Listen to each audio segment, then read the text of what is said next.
So after 20 years of service in the military, yesterday I got pulled into an officer's office and counseled for posts that I have on my social media. During the counseling, they told me I'm under investigation as a threat to national security.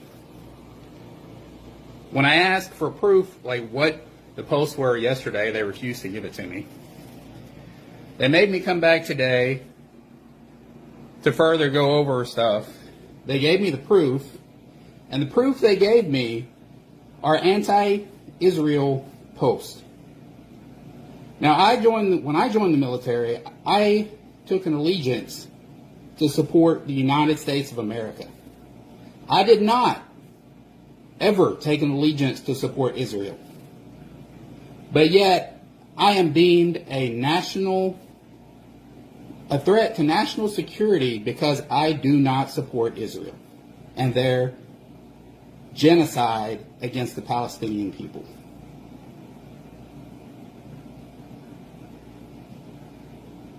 Yes, you heard that right.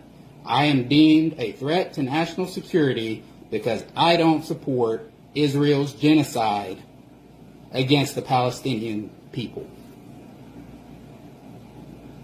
Since when does not supporting a foreign nation get a U.S. soldier investigated for being a threat to national security?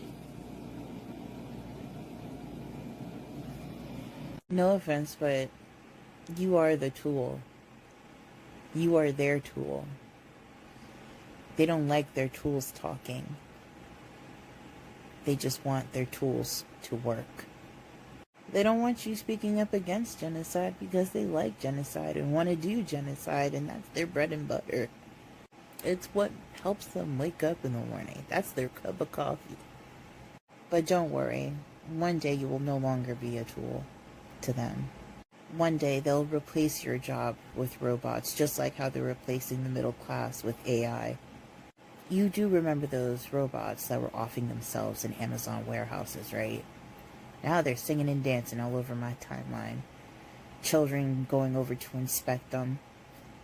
Curious little targets. Chris Guy here, and I got a message for my American friends and a little reminder. Before you decide to go fight, fund, and die for Israel in yet another war, this time against a formidable power named Iran, who will have formidable allies like Russia and China, I want you to remember something. 9/11, the wonderful event that changed America forever, that brought you into the Middle East to invade countries like Iraq, Afghanistan, etc. But the reality is, Saddam Hussein in Iraq had nothing to do with 9/11. Afghanistan and the Taliban had nothing to do with 9/11. 9/11 was committed by Israel. Israel did 9/11 to the United States to make you guys hate anybody in the Middle East, so Israel could manipulate their dumb Goyim slave army to go to war for them. And it worked. You invaded all these nations. And why did you really invade these nations? It wasn't for liberation. It's because they didn't have an Israeli-controlled Rothschild central bank that could then loan the country its own money at interest and put them as slaves like the rest of us. That's the reality. That's why they want Iran. That's why they want North Korea. Has nothing to do with them being afraid. Has everything to do with them wanting power. And Israel is planning another false flag attack that this time will be blamed on Iran to try to drag America into yet another war. Just say no to war. Just say no to Israel. And just say yes to freedom and peace around the world. Thank you, everybody.